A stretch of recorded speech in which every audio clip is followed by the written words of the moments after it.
ABP माझाच्या बातमीपत्रात आपल्या सगळ्यांचं स्वागत। आजचा दिवस संपूर्ण महाराष्ट्रासाठी मोठा आहे, कारण निवडणुका येतात आणि जातात, पण अशी एखादीच निवडणूक असते जी राजकारणावरती दूरगामी परिणाम करून जाते, गणितं कशी बदलून टाकते की ती सोडवण्याची शक्यता सहज दिसत नाही। निवडणूक पंतप्रधान निवडण्याची असेल तर आपण समजू शकतो, पण एखाद्या स्थानिक स्वराज्य संस्थेची निवडणूक शहर, तालुका, जिल्हाच काय पण राज्य आणि देशाची राजकीय समीकरणं बदलून टाकेल अशी निवडणूक याआधी या देशानं कधी पाहिली नाही।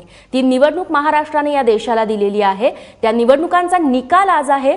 मुंबईसह ठाणे, पुणे, नाशिक, पिंपरी चिंचवड, सोलापूर, नागपूर, अकोला, अमरावती आणि उल्हासनगर या 10 महानगरपालिकांच्या सोबत राज्यातल्या 25 जिल्हा परिषदांचे निकाल पुढच्या काही तासात आपल्या हातात येतील आणि या निकाल लहरींचे आवाज दिल्लीपर्यंत घुमतील।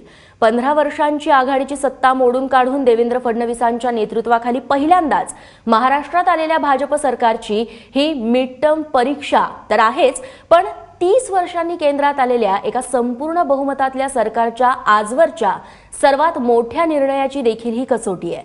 मोदी सरकारचा नोटाबंदीचा निर्णय पहिल्यांदा देशाच्या सामान्य जनतेसमोर मताला टाकला गेलाय, त्यामुळे आजचे निकाल उत्तर प्रदेशच्या निकालावरही परिणाम करतील।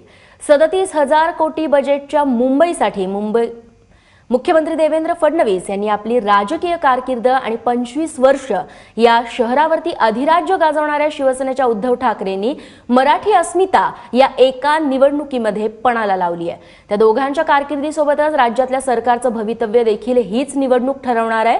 दिवसागणी कमी होणाऱ्या काँग्रेस आणि राष्ट्रवादी काँग्रेसला दिसलाच तर आशेचा किरण याच निवडणुकीतून दिसणार आहे। गेली निवडणूक ज्यांच्या वाऱ्यानं वादळी झाली त्या राज ठाकरेंच्या मनसेचं अस्तित्वच या निवडणुकीत पणाला लागलंय। इतका राजकीय दारुगोळा पोटात साठवून या निवडणुकीचे निकाल अवघ्या काही तासात आपल्या हातात येतील।